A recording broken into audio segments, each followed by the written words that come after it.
Hello and welcome back to your favorite spoken English channel. This is Spoken English. In this video, I'll specifically talk about confidence and hacks and ways of gaining confidence. Remember then, in each aspect of your life, confidence is must. Whether you are working professional, you are a teacher, or you are a housewife, or whatever job that you are indulged in, or whatever you carry forward, and any task that you do, it requires at least an amount of confidence in order to get it completed. In this video, I'll talk about specifically 50 grand tips or hacks that will boost your confidence just like this. So let's get started with the tip number one. First of all, you should have at least a proper awareness of yourself. The more you'll be knowing yourself, the more specific task you'll be carrying forward, the specific work that you'll be carrying forward, which will result in extreme confidence inside you. Imagine that you're trying to do the task that you're not comfortable in, and it's obvious that you'll mess it up. You will just destroy it. That will destroy your confidence from your inside. So you should have at least awareness of yourself. If you'll be aware yourself that on what task you're good, on what task you're bad, you will choose your task specifically, which will result in extreme confidence inside you. So you should have at least a self-awareness of yourself. Next one is positive self-talk will help you a lot in gaining confidence. Since if you are having at least a caring for yourself, if you are good towards yourself, if you are humble towards yourself, the world will act in the same way how you act towards yourself. The treatment that you do to yourself will be in the same amount that this world gives you. Imagine if you are harsh on your own, you're really harsh, you humiliate yourself, you always say that you're good for nothing, you're useless. So this world will do the same for you. So remember that at least you should have a self talks, and that too positive ones. Imagine and get rid of negative thoughts completely. In case your brain tells you that you're not good at something, just tell this part of your brain that it's okay if I'm not good at something, but I am good at certain things which can be done by me. So change your negative perspective into positive perspective. Try to make that pessimistic output look like optimistic output. Okay, try doing this. Next one is you should have at least specific and certain goals that you should be carrying forward towards, which will help you to be serious on your life. As you'll be serious towards your life, you will not have any lose confidence or lose character or something like that. Remember, if you're quite serious towards your future, you'll never get rid of tasks. The more tasks you'll be doing, the more work you'll be doing, the more workload you'll be having, the more confidence you'll be gaining. So at least you should have a specific task that you carry forward on your daily life. At least you should have a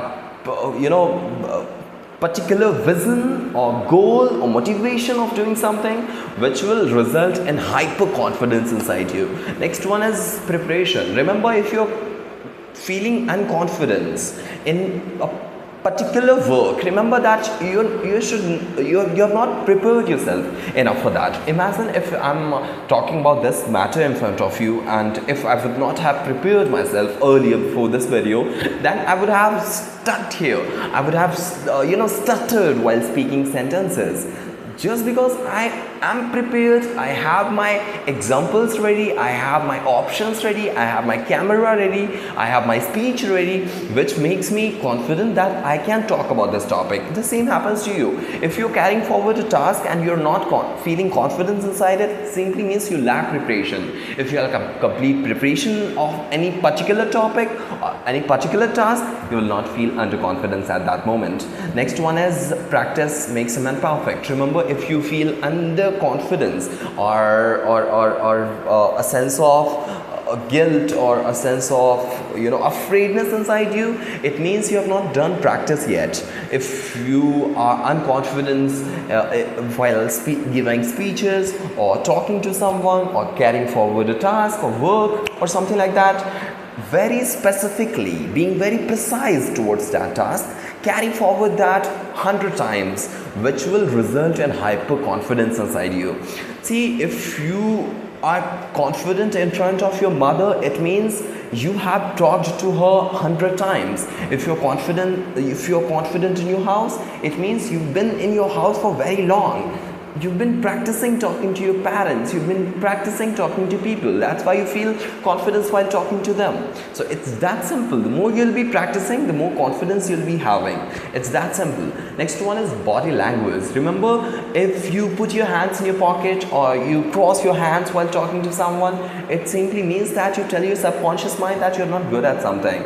The task that you're doing, the work that you're doing, there's something, you're lacking something, which will result in being underconfident.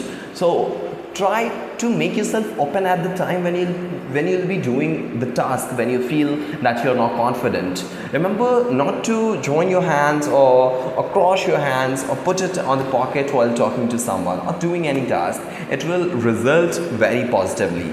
Next one is visualize sources. Remember, if you're about to give speeches or you're about to do something and you feel that you might mess it up while doing so, before the task you commence, before you do it, you should at least have a visual representation of what you are going to do.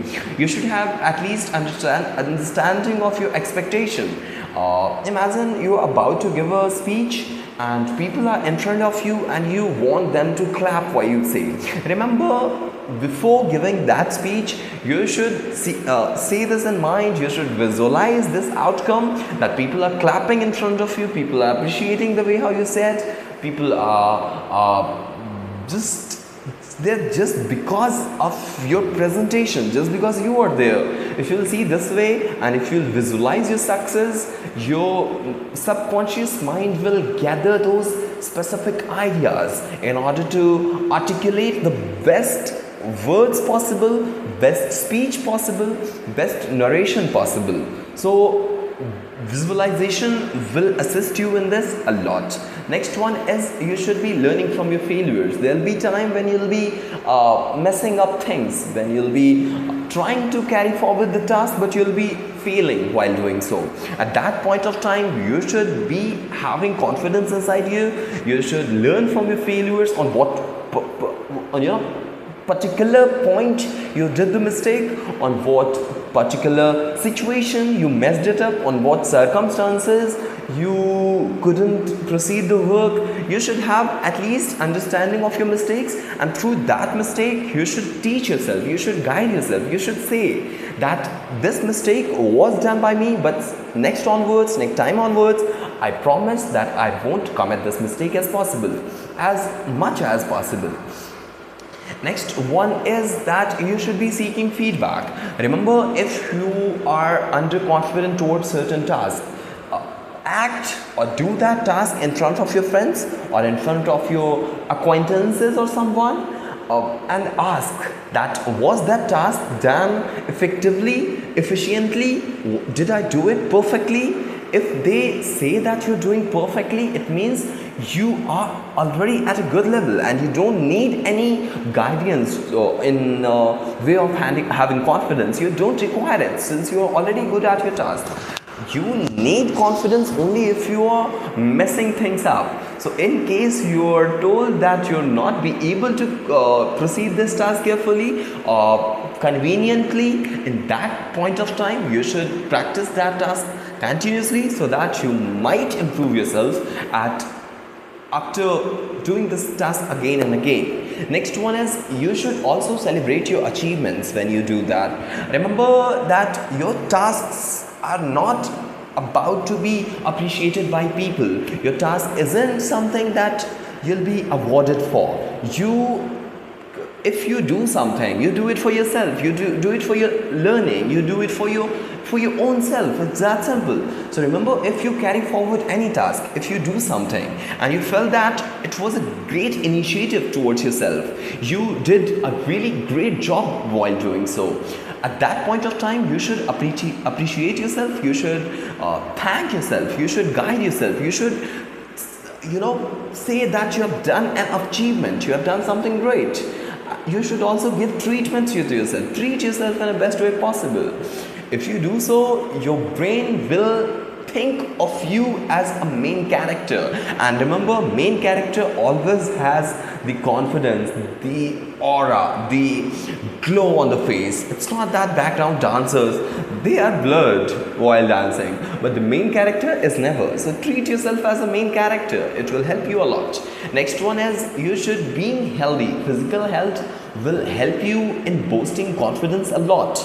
Remember, if you are physically energetic, if you are be able to convey your point, state your point, or narrate the things that you want to narrate, or do the certain task that you're meant for, then the way how your energy will flow, the way how your aura will flow, it will make the people flourish who are along with you. Remember, so your physical stamina, physical health and physical fitness is as important as your mental fitness and financial fitness.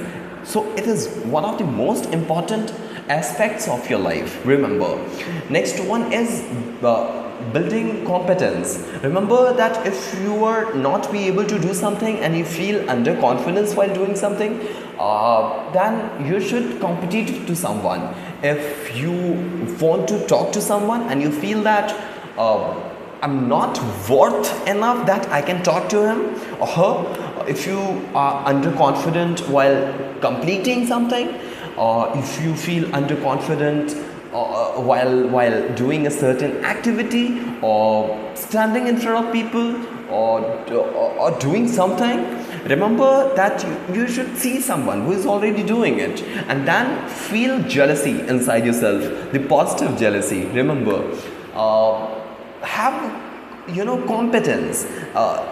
See it as a competition, that if someone is doing it, I should also be capable of the same, because I am also a human being as he or she is.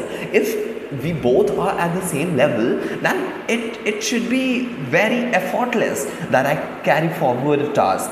So that's how it works. Next one is that you should surround yourself with positivity. Remember that if there is someone who throws negative comments upon you, if there is someone who have doubts on your competency, get rid of him or her. Just stay away from those.